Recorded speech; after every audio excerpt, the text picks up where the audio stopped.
یہ عبدل مجید موٹانی ہے۔ کچھ سال پہلے یہ بھی ابراہیم حیدری گوٹ کے اکثر نوجوانوں کی طرح ماہی گیری کے پیشے سے وابستہ تھا۔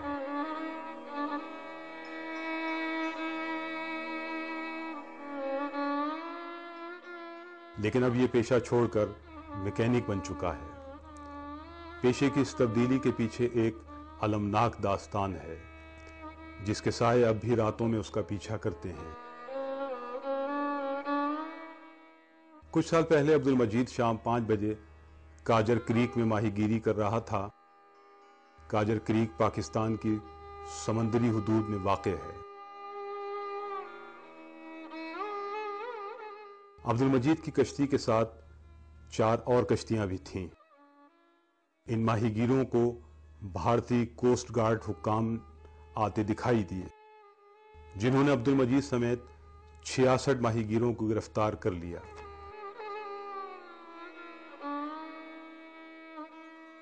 ماہی گیروں نے احتجاج کیا کہ وہ تو اپنے علاقے میں ماہی گیری کر رہے ہیں، جس پر بھارتی حکام کا کہنا تھا کہ آپ کی کوسٹ گارڈ نے ہمارے ماہی گیر گرفتار کر لیے ہیں، اس لیے ہمیں بھی اسکور پورا کرنا ہے۔ سن 1988 12 جنوری، مجھے تاریخ بھی یاد ہے، شام کے 5 بج رہے تھے۔ اس وقت ہم کاجر کریک پہ، یعنی سیر کریک سے ایک کریک پہلے جو وہ کریکس ہے، وہاں پہ شام کو 5 بجے ہم جالا پھینک رہے تھے۔ وہ جو 4 لانچیں میرے ساتھ اور بھی تھیں، جالا پھینک رہے تو اس دوران جو ہے انڈیا کی کوسٹ گارڈ کی ایک نیوی آئی، انہوں نے آ کے ہمیں اریسٹ کیا۔ وہاں سے 5 لانچوں کو اریسٹ کیا وہاں سے، ان میں 66 آدمی ہم تھے۔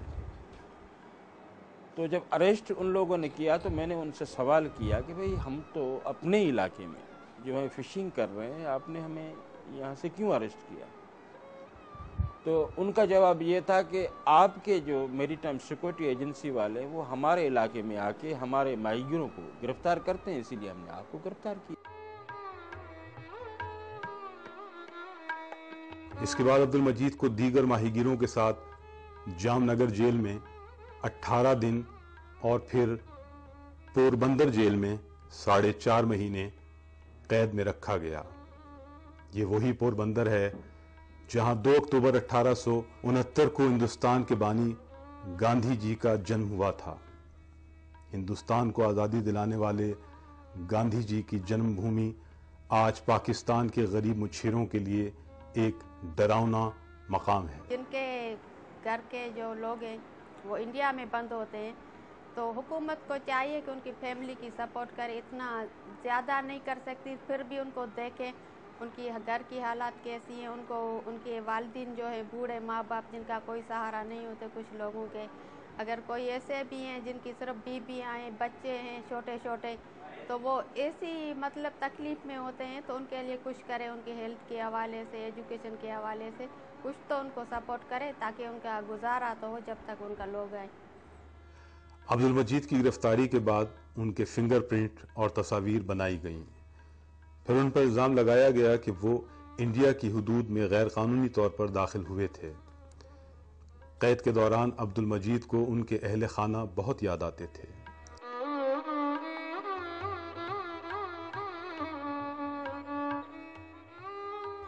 عبد المجید خاندان کے اکیلے کفیل تھے۔ 1.5 مہینے تک ان کا اپنے گھر سے کوئی رابطہ نہ تھا۔ پھر ان کے خط کا جواب ان کے گھر سے آیا۔ عبد المجید کی 3 بیٹیاں اور 3 بیٹے ہیں۔ قید کے دوران ان کے بچوں کی تعلیم متاثر ہوئی، خاص کر ان کی بیوی تو ذہنی طور پر بیمار ہو کر رہ گئی اور ابھی تک اس کی ذہنی حالت ٹھیک نہیں۔ ہم لوگ رمضان کا مہینہ تھا اس ٹائم پہ، صبح سویرے اٹھے تو یہ لمبا کوارٹر ہے ہم لوگوں کے یہاں پر، تو اس کی دیوار کے سیدھا کنارے پہ ڈائریکٹ باہر نظر جاتا ہے، تو ایک بندہ ہم لوگوں کا کھڑا ہوا تھا باہر، اس نے ہم لوگوں کو بلایا کہ بھئی آپ لوگوں کی لانچیں آ گئی ہیں۔ تو ہم لوگوں نے وہاں سے جا کے باہر دیکھا تو لانچیں کھڑی ہوئی تھیں، گھر میں سب سو رہے تھے، بالکل صبح کا ٹائم تھا۔ تو ہم لوگوں نے جا کے گھر میں شور مچایا کہ بھئی لانچیں آ گئی اپنی۔ پھر سب اٹھے، پھر سب کو اٹھایا، پھر باہر گئے، وہاں سے لے کے آئے ان کو۔ عبد المجید کی رہائی اس وقت ہوئی جب پاکستان کی طرف سے انڈین ماہی گیروں کو رہا کیا گیا۔ اس دوران عبد المجید سمیت کل 173 ماہی گیروں کو آزاد کیا گیا۔ بڑے بھائی کو وہاں بھیجا، انڈیا گئے، گورنمنٹ کا جو آرڈر ہوا اس کے بعد گورنمنٹ نے اجازت دی، پھر وہاں سے بھائی گیا، وہاں جا کے کاغذ کارروائی کی اور مجید بھائی سے بھی ملے، چاچا سے بھی ملے جا کے، پھر وہاں سے ہمیں بتایا کہ ہم اب سب ٹھیک ہے اور لانچیں فلاں تاریخ کو ریلیز ہو جائیں گی۔ پھر یہ آئے تو پھر ہم لوگوں نے بھی بلایا، جو ان کے آدمی بند تھے ان کے رشتہ داروں کو بلایا کہ اپنی لانچیں کا آرڈر ہو گیا ہے، ابھی تاریخ 5-6 دن کے اندر ہمیں لانچیں واپس آ جائیں گی۔ پھر وہ ہمارے گھر روز ان کا آنا جانا، کب آتی ہیں کب آتی ہیں۔ پھر ایک دن پتہ چلا کہ لانچیں اپنی وہاں سے نکل گئی ہے، تقریباً 24 یا 36 گھنٹے میں وہ لانچیں پہنچ جائیں گی۔ پھر ہم رات کو انتظار کر کے بیٹھ گئے تھے، سب خوش ہو گئے کہ ہمیں لانچیں بھی آ رہی ہیں اور بندے بھی آ رہے ہیں، اس وجہ سے سب خوش تھے۔ پھر رات کو سمجھو کہ 4-5 بجے لانچیں ہماری پہنچی کنارے۔ عبد المجید جب رہا ہو کر ابراہیم حیدری کی جیٹی پر پہنچے تو ان کی ماں خود پانی میں کھڑے ہو کر ان کے استقبال کے لیے موجود تھیں۔ جب عبد المجید کشتی سے اترے تو ان کی ماں نے انہیں ماتھے پر بوسہ دیا اور وہ دیر تک روتی رہیں۔ جب وہ ابراہیم حیدری پہنچے تو ان کے خاندان سمیت ابراہیم حیدری کے تمام لوگ جشن منا رہے تھے۔ خواتین کی بڑی تعداد بھی جیٹی پر ان کے استقبال کے لیے آئی ہوئی تھی۔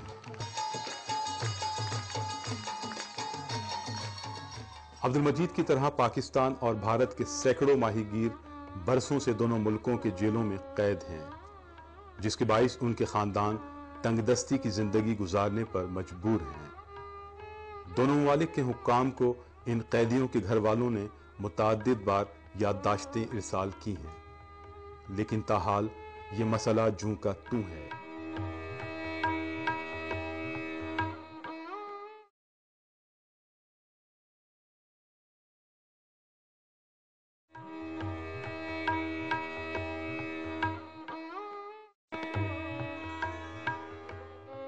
اس وقت 13 پاکستانی ماہی گیر بھارتی قید میں ہیں، جبکہ بھارت کے 150 ماہی گیر پاکستان کی مختلف جیلوں میں قید ہیں۔ ان قیدیوں کا قصور یہ ہے کہ وہ اپنے بچوں کا پیٹ پالنے کے لیے سمندر میں مچھلی پکڑنے کے لیے اپنے گھروں سے نکلے تھے، لیکن گھر واپس لوٹنے کے بجائے دوسرے ملک کی جیل پہنچ گئے۔ ماہی گیروں کا کہنا ہے کہ دونوں ممالک کے کوسٹل حکام بغیر کسی جرم کے بے گناہ ماہی گیروں کو گرفتار کر لیتے ہیں اور انہیں برسوں تک جیلوں میں رہنا پڑتا ہے۔ پھر ان کے ساتھ سلوک بھی جنگی قیدیوں جیسا ہوتا ہے۔ جو لوگ انلیگل ایکٹ کرتے ہیں، اسپیشلی انلیگل فشنگ ہمارے ایریا آف انٹرسٹ میں کرتے ہیں، ایم ایس اے ان کو اپریہینڈ کرتا ہے۔ اپریہینڈ کرنے کے بعد ان کو ہم پورٹ میں لے آتے ہیں اور جو نیکسٹ کنسرنڈ ایجنسی ہے اس کے حوالے کر دیتے ہیں۔ اور کنسرنڈ ایجنسی میں پولیس بھی آتی ہے، کنسرنڈ ایجنسی میں کسٹم بھی آتا ہے۔ یہ ہے مین ہمارا پرپز، اور صرف ہم ان لوگوں کو چیک کرتے ہیں جو انلیگل فشنگ یا ادر ایکٹیویٹیز میں انوالوڈ ہوتے ہیں in our area of responsibility. Other activities میں لائک اسمگلنگ ہے، لائک نارکوٹکس کا کاروبار ہے، یہ ساری چیزیں ایکٹیویٹیز جو ہیں ادر انلیگل ایکٹیویٹیز کے اندر شامل ہو جاتی ہیں۔ پاکستان اور بھارت کے ساحل ایک ہی سمندر یعنی بحیرہ عرب سے ملتے ہیں۔ دونوں ملکوں کے درمیان سر کریک بارڈر پر تنازعہ چل رہا ہے۔ اس تنازع کی وجہ سے غریب ماہی گیر پھنس جاتے ہیں۔ جب گرفتاری ایک طرف سے ہوتی ہے تو دوسری طرف سے بھی ادارے سرگرم ہو جاتے ہیں، جس سے بے گناہ ماہی گیر متاثر ہوتے ہیں۔ اب تک انڈین کوسٹ گارڈ نے پاکستان کے 18 ماہی گیروں کو فائرنگ کر کے ہلاک کر دیا ہے۔ ماہی گیر یہ سمجھتے ہیں کہ یہ ایک ظالمانہ عمل ہے۔